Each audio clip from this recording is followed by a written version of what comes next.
అందరికీ నమస్కారం అండి.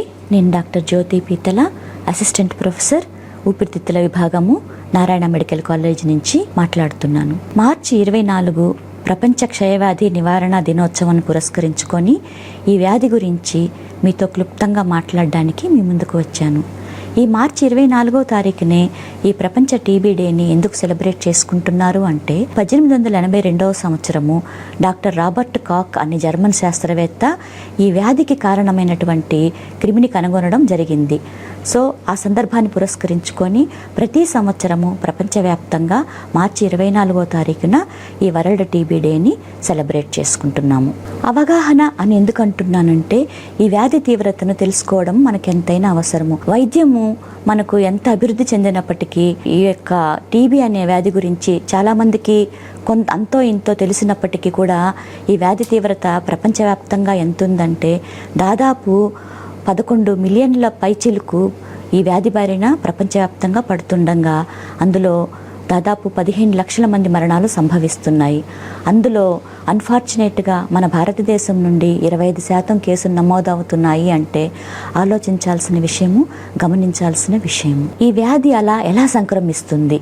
మొదట ఈ వ్యాధి అనేది తుంపర్ల రూపంలో, అంటే టీబీ రోగి దగ్గినప్పుడు కానీ, తుమ్మినప్పుడు కానీ, గట్టిగా మాట్లాడినప్పుడు కానీ తుంపర్లు వస్తాయి కదా, ఆ తుంపర్లలో ఈ క్రిములు ఉంటాయి. వాటిని పీల్చుకోవడం మూలాన ఈ వ్యాధిగ్రస్తుని నుండి పక్క వ్యక్తులకి సంక్రమిస్తుంది. సో ముఖ్యంగా ఈ టీబీ అనేది ఊపిరితిత్తులకే వస్తుంది.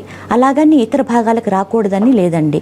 రక్త సరఫరా జరిగే ఏ భాగానికైనా ఈ వ్యాధి సంక్రమించవచ్చు. కాకపోతే ఈ క్రిమి పెరగడానికి ఆక్సిజన్ ఎక్కువ అవసరం కాబట్టి అది కూడా మనము ఆ తుంపర్లను పీల్చడం వల్ల ఊపిరితిత్తుల టీబీ అనేది వస్తుంది. దీన్ని వైద్య పరిభాషలో పల్మనరీ ట్యూబర్కులోసిస్ అంటారు.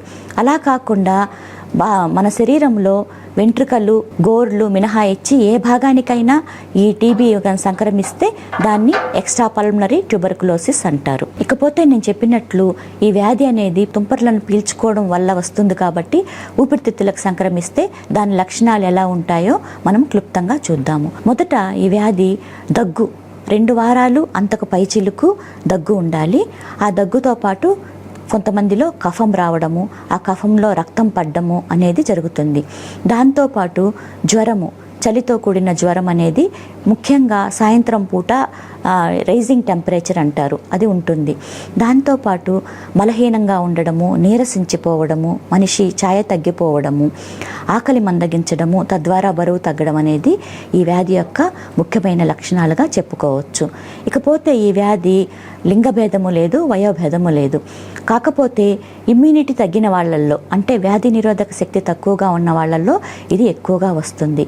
ఈ క్రిమి అనేది మనకు శరీరంలో ప్రవేశించిన వెంటనే వ్యాధి రూపంగా బయటపడదండి.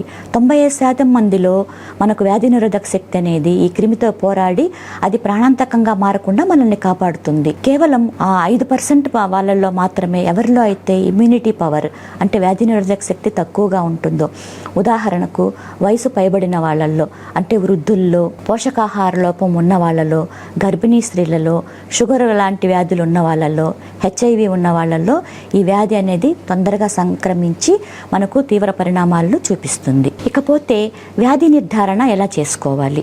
మీకు ఈ పైన చెప్పినటువంటి లక్షణాలు అనిపించిన వెంటనే అనుమానం ఉన్న దాని నివృత్తి కోసము దగ్గరలో ఉన్న వైద్య కేంద్రాలను కానీ, గవర్నమెంట్ హాస్పిటల్లో కానీ వెళ్ళి దాని యొక్క పరీక్షలను చేపించుకోవాలి. ముఖ్యంగా ఛాతీకి ఎక్స్రే, తెమ్మడ పరీక్ష లేదా గల్ల పరీక్ష అనేటివి చేపించుకొని వ్యాధిని నిర్ధారించుకోవచ్చండి.